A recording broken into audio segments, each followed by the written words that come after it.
Everyone आज के আমরা রেশিও প্রপোর্শনের যে রিমেনিং পার্টটা সেটা আমরা আজকে ডিসকাস করব। আমরা এ দাশগুপ্তা যে অথর সেই বইয়ের আমরা ক্যালকুলেশন করছিলাম। দেখো রেশিওটা কি আমরা তার আগে একটু সিনপসিস করে নেব। রেশিওটা কি? রেশিও হচ্ছে কি সেম কোয়ান্টিটির কম্পারিজন। রেশিও কোনো ইউনিট নেই। রেশিও আমরা বিভিন্ন রকম ম্যাথস দেখেছি। যখন সেম কোয়ান্টিটি ছিল সেটা যখন কোনো একটা রেশিওতে ডিভাইড হচ্ছিল, ফার্স্ট টার্মটা কত হচ্ছে, সেকেন্ড টার্ম কত, থার্ড টার্ম কত, ফোর্থ টার্ম কত। এরপরে আমরা যেটা দেখবো সেটা হচ্ছে কি প্রপোর্শন। প্রপোর্শন মানে কি যখন দুটো কোয়ান্টিটি, যখন দুটো রেশিও ইকুয়ালাইজ হচ্ছে তখন সেটাকে আমরা কি বলবো না প্রপোর্শন বলবো। প্রপোর্শনটা কি হয়? দুটো চারটে টার্ম হয়, first term, second term, third term, fourth term. কখন আমরা দুটো রেশিওকে প্রপোর্শন বলবো? যদি first term into fourth term equal second term into third term equalise করে, প্রোডাক্ট যদি ইকুয়াল করে তখন সেটাকে আমরা কি বলবো না প্রপোর্শন। তো প্রপোর্শনের ক্ষেত্রে ফার্স্ট আর ফোর্থকে আমরা কি বলবো এক্সট্রিম টার্ম, আর সেকেন্ড আর থার্ড টার্মকে আমরা কি বলবো না মিন টার্ম। তার মানে কি হচ্ছে product of extreme equal to product of mean, that equal to proportion. দেখো এর আগের ম্যাথসে আমরা, এর আগের ভিডিওতে আমরা প্রপোর্শনের অনেক রকম আমরা প্রবলেম সামস করেছি। এ দাশগুপ্তা বুকের যে রিমেনিং পার্টটা আছে সেটা আমরা এখানে করব। আরও একটা প্রপোর্শনে তোমাদেরকে মাথায় রাখতে হবে, প্রপোর্শন কোথাও সেকেন্ড টার্ম বের করতে বলা হয়, কোথাও থার্ড টার্ম বের করতে বলা হয়, কোথাও ফার্স্ট টার্ম, কোথাও কি হয় না মিন টার্মগুলো বের করতে বলা হয়। কন্টিনিউ প্রপোর্শন মানে কি? ধরো এবিসি কন্টিনিউ প্রপোর্শনে আছে, তার মানে কি হচ্ছে a by b equal to b by c, তখন সেটা কি হবে না কন্টিনিউ প্রপোর্শন হবে। আবার যদি দেখি এবিসিডি কন্টিনিউ প্রপোর্শন, তার মানে কি হচ্ছে a by b equal to b by c equal to c by d, that equal to কে ধরে আমরা এই ম্যাথগুলো করব। তো সেখান থেকে দেখো আমরা কি করব না এখানে রিলেটিভ যে ম্যাথগুলো সেই ম্যাথগুলো আমরা কিন্তু এরপরে ক্যালকুলেশন করব।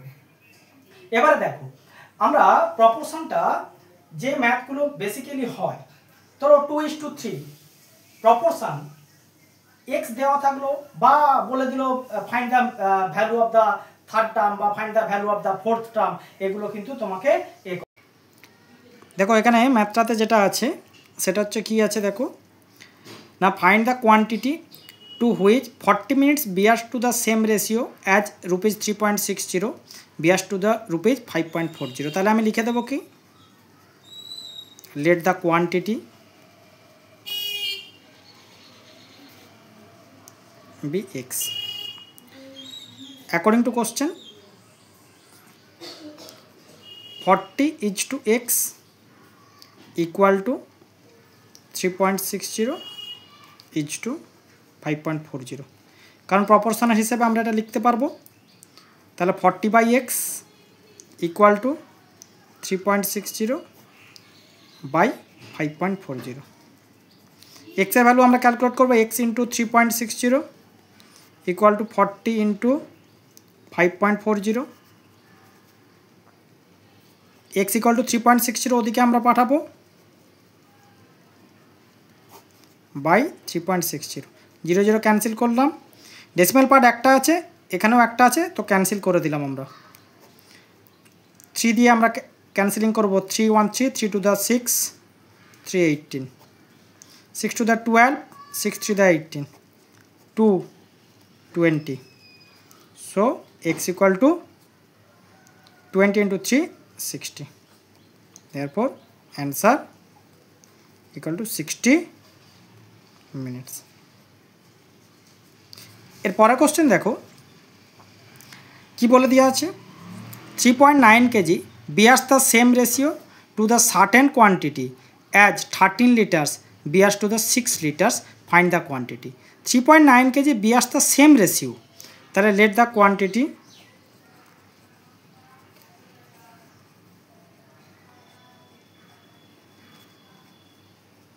be x according to question 3.9 is to x equal 13 is to 6।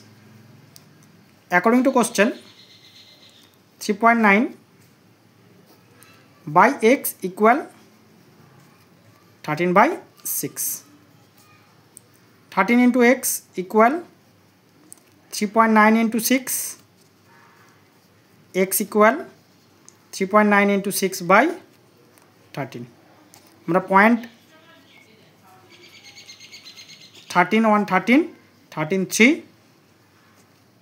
আমরা এখান থেকে নর্মালি করতে পারবো। এটা যদি আমরা ক্যান্সেল না করি, যেহেতু আমার নিচে 10 আছে, 6 3 18 বাই 10 দ্যাট ইকুয়াল টু কত 1.8।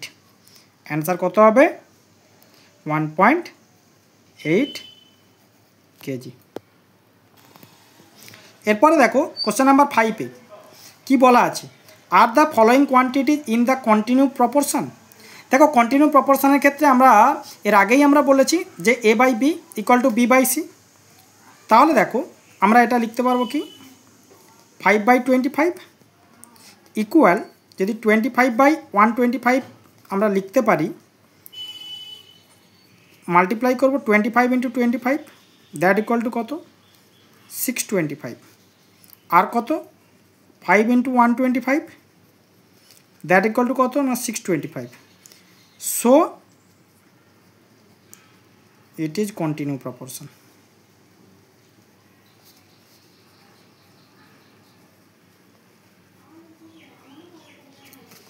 পরের কোশ্চেন আছে কি 16 6 64। একই রকমভাবে তিনটের ক্ষেত্রে যখন আমরা দেখব তখন 16/6 ইকুয়াল 6/4।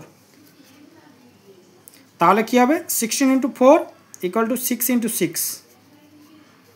এটা নট ইকুয়াল হয়ে যাবে কারণ এটা 16 4 64, not equal 36। So it is not in proportion. পরের কোশ্চেন দেখো 4 গ্রাম 0.6 কেজি আর 0.09 কেজি। তাহলে 4/0.6 ইকুয়াল 0.6/0.09।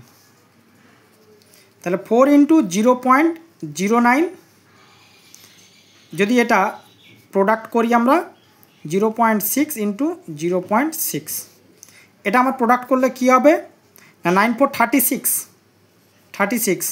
0.36, এটা হবে কত না 0.36। So it is continue proportion.